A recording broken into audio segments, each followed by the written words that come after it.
About 2 seconds ago we saw a little drama.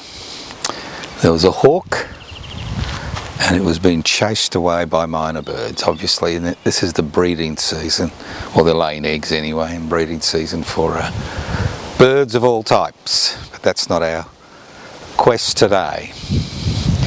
You've all heard about the glass ceiling. When we talk about different groups' ability to acquire positions of power or security. Well, today I want to talk about a glass ceiling which nobody talks about. And that's the social security glass ceiling, which has been rising as we speak over the past few decades. Now, social security benefits were introduced in order to ensure that people who, usually through no fault of their own, found themselves in a difficult financial situation, whether they had multiple children, whether they were divorced, whether they were widowed, whether they were unemployed, whether they were elderly, whether they were sick. Now, social security benefits is a relationship that occurs within a society between those sections of society that have wealth and those sections of society that cannot even access their basic human needs: shelter, food, security, energy, and the list goes on and on. Unfortunately, over the last 5 decades, during the privatisation, globalisation, corporatisation and deregulation revolution, social security benefits are not seen as a positive. They're denoted as a negative. And people talk about welfare, the dole bludgers, welfare bludgers, leaners. Now, obviously, in any system there will be a small percentage of people that will exploit that system for their personal gain. Whether it's people on social security benefits or it's people with high wealth individuals who avoid tax and don't pay tax. The dilemma is that what we've seen over the last 50 years, as the rich grow richer and become more powerful and are able to influence the parliamentary agenda, what we've seen is the glass ceiling, as far as social security benefits are concerned, grow higher and higher and higher and higher. And we now have the ludicrous situation in this country where the Australian Broadcasting Corporation teams up with a charity in order to raise money to provide food for people over Christmas in a country as rich as this. We have over 30,000 charitable organisations which raise money in a significant number of cases to fill the gaps that the current social security system does not fill. We have the ridiculous situation of a private charity asking Australians for money to sponsor Australian kids to go to public schools. So how do we find ourselves in this situation? One, that although 1/3 of people in this country rely on social security benefits to survive, there are so many negative stereotypes which circulate not just in the media and social media, or I should say asocial media, but circulate among Australians. Why are there so many negative stereotypes? And more importantly, why haven't social security payments kept up with inflationary pressures? It's all very well to say people are doing it tough, but the dilemma is those with the least are doing it the hardest of all. But we have this idea that somehow if somebody's on a social security benefit, see, this is the great thing about the country, flies. But if something is on a social security benefit, somehow they're a lesser citizen. Now it may have been they've worked all their lives in poorly paid jobs and now find themselves on an old age pension and they can't support themselves. But a social security benefit is a two-way exchange. We provide the basic necessities for those people who cannot access them, and we maintain peace in society, security in society. You don't need huge police forces and security apparatus in order to ensure that the rich continue to accumulate wealth. And if you look at every revolutionary situation, every reformist movement, it's occurred when there seems to be no hope in terms of improving people's situation. Now I say ad nauseum on these videos, I think over the last 5 or 6 years, that we live in a rich country. And we do. We do live in a rich country in comparison to many other countries around the world. We live on a resource-rich continent. We have a minuscule population of the 8 billion souls that live on planet Earth currently. Only 29 million live in Australia, 28 to 28.5 million live in Australia. And many Australians think obviously that this is enough. But the reality is, we find ourselves in a situation where there is a social security glass ceiling because of the infrastructure which we live under. Now you may think you're some type of free agent. The fact is, in a sovereign nation state, there is no such thing as a free agent or a sovereign citizen. The state holds a monopoly on the use of force. The state determines who receives social security benefits. We are part of a community whether we like it or not. So why have we decided as a people that it's okay, it's reasonable to keep 1/3 of the population in poverty, to have 2 million children living in poverty? Why is it part and parcel of our existence? The fact is that if you're a wage earner, even a small business owner, the loss of six weeks' wages finds you in the situation where you will need to rely on social security benefits to survive in the majority of cases. So why has this glass ceiling increased?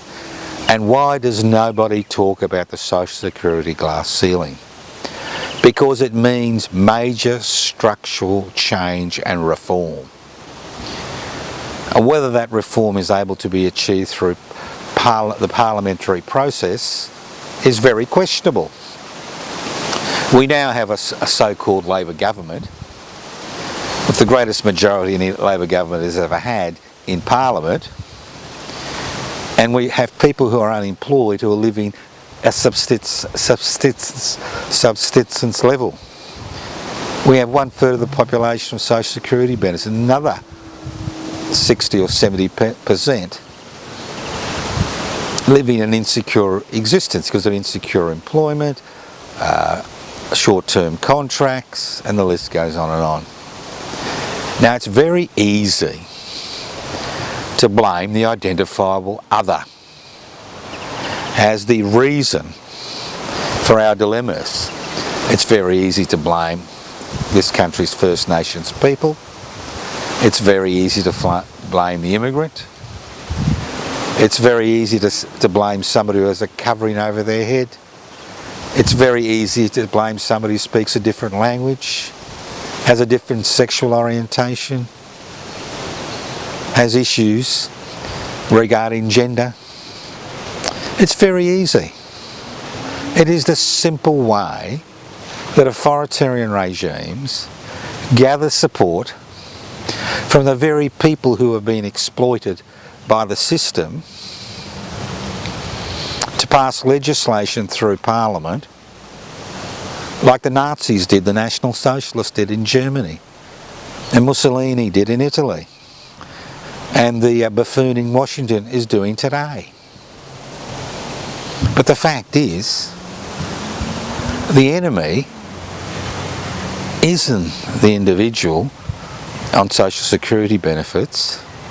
The enemy isn't the person who's paying rent. The enemy is not the person who's paying a mortgage. The dilemma is that this ceiling has increased dramatically in the past few decades because we have accepted the idea that the only way forward is through a private investment for private profit mantra. And we, as a people, I'm not blaming you individually, obviously there's always been people opposed, but the great majority of Australians have accepted the idea that anything that is public is bad, anything that's private is good, and to be aspirational and to acquire wealth irrespective of the damage you do not just to yourself but the people around you and the people you exploit is acceptable. So how have we come to this situation? Obviously, social media hasn't helped the situation. Misinformation, disinformation hasn't helped the situation. The reality is that change seems impossible.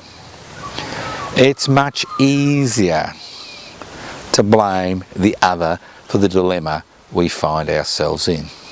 It's always easy to kick those who are down on their luck. It's easy to kick the weak. It's easy to exploit the weak.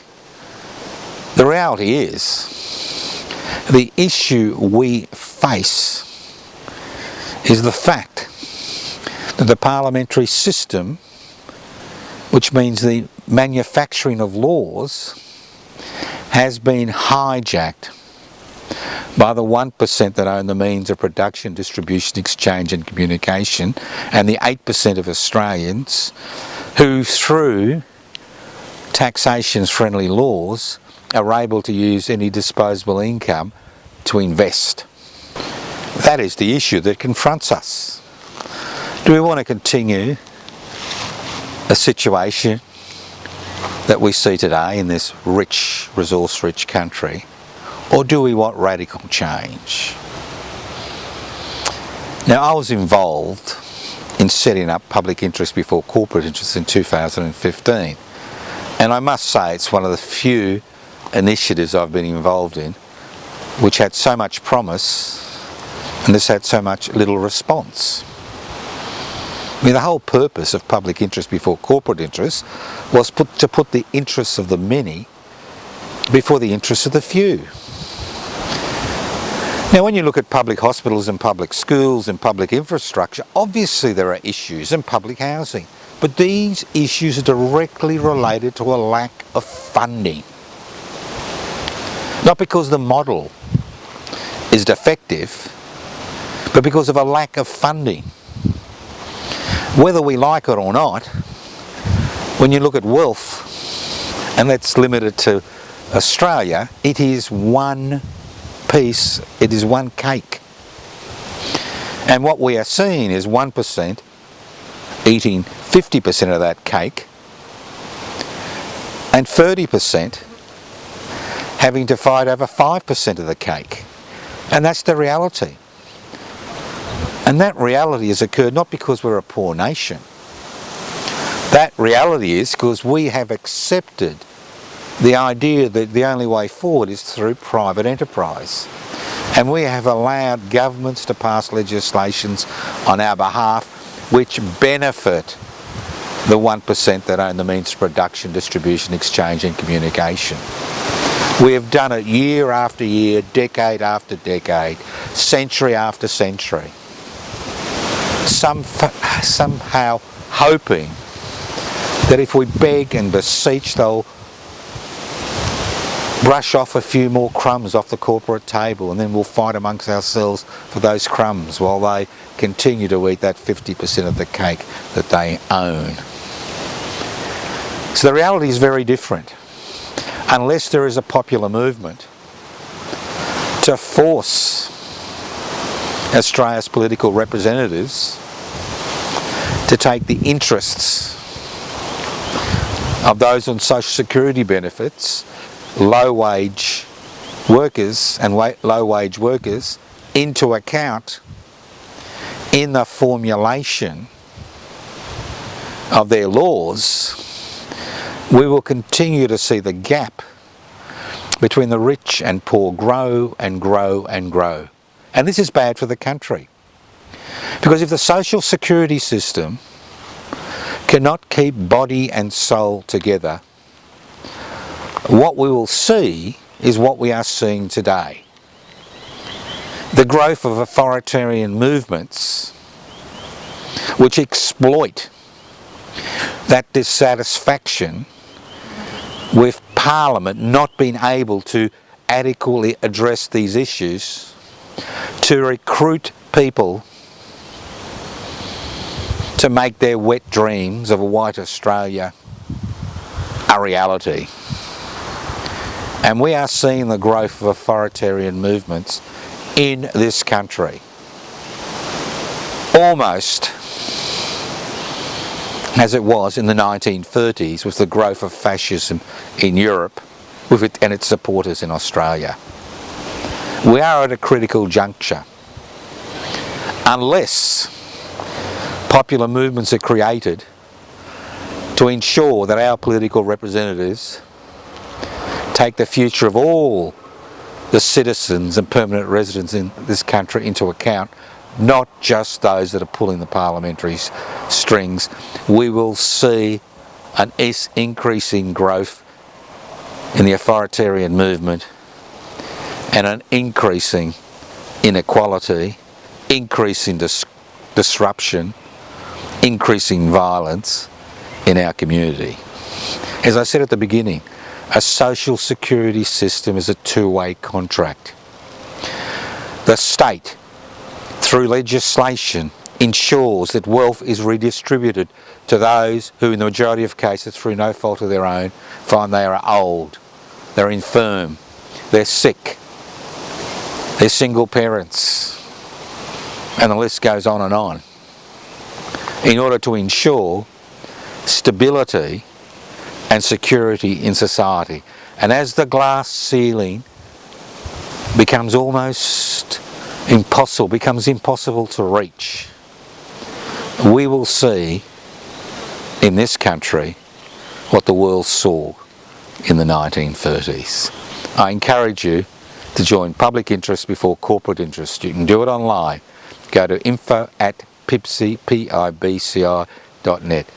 info@pibci.net. That's for, it's the email. But if you actually want to look at the Constitution, go to pibci.net. You can join online. Hopefully, you will become part of a growing movement to ensure that everyone in this country,